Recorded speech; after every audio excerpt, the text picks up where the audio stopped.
જાહેર પરીક્ષાઓમાં ગેરરીતિઓ અટકાવવા માટેનું સુધારા વિધેયક 2026 સંસદમાં વડાપ્રધાન શ્રી નરેન્દ્રભાઈ મોદીના નેતૃત્વમાં પસાર થયું છે. દેશના લાખો યુવાનોના ભવિષ્યને સુરક્ષિત કરવાની દિશામાં આ એક ઐતિહાસિક નિર્ણય છે. વડાપ્રધાનશ્રીએ સ્પષ્ટ શબ્દોમાં કહ્યું છે કે યુવાનોના ભવિષ્ય સાથે કોઈ પણ પ્રકારનું સમાધાન કરવામાં આવશે નહીં.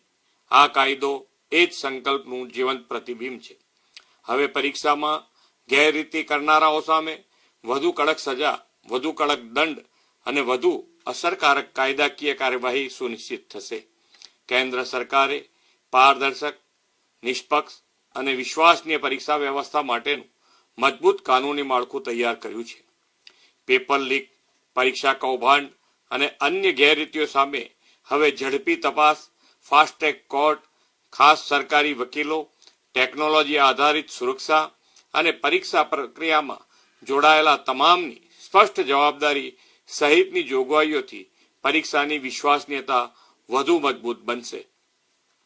પરીક્ષા એજન્સીઓની કાર્ય પદ્ધતિ, ટેકનિકલ સિક્યોરિટી, ડિજિટલ સર્વેલન્સ અને એક્ઝામ મેનેજમેન્ટને આધુનિક બનાવવા માટે એક ઉચ્ચ સ્તરીય સુધારા માળખાની રચના પણ કરવામાં આવી છે.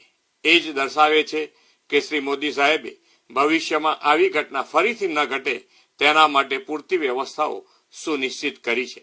વિકસિત ભારત 2047ના અમૃતકાળમાં દેશને શ્રેષ્ઠ માનવ સંસાધન આપવું હોય તો ભરતી પ્રક્રિયાની પવિત્રતા જાળવવી અનિવાર્ય છે.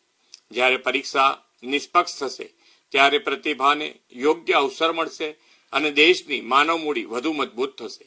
આદરણીય વડાપ્રધાન શ્રી નરેન્દ્રભાઈ મોદી યુવાનોને આવતીકાલના નવા ભારતના નિર્માતા કહે છે અને આજના આ ઐતિહાસિક નિર્ણયે ફરી એકવાર આ વાત સાબિત કરી દીધી છે. ગુજરાત સરકારે પણ વડાપ્રધાનશ્રીના માર્ગદર્શનમાં સંપૂર્ણ પારદર્શિતા, ટેકનોલોજી આધારિત ભરતી પ્રક્રિયા અને મેરિટ ફર્સ્ટના સિદ્ધાંતને સર્વોચ્ચ પ્રાથમિકતા આપી છે. સમગ્ર ગુજરાત આ સુધારાને આવકારે છે.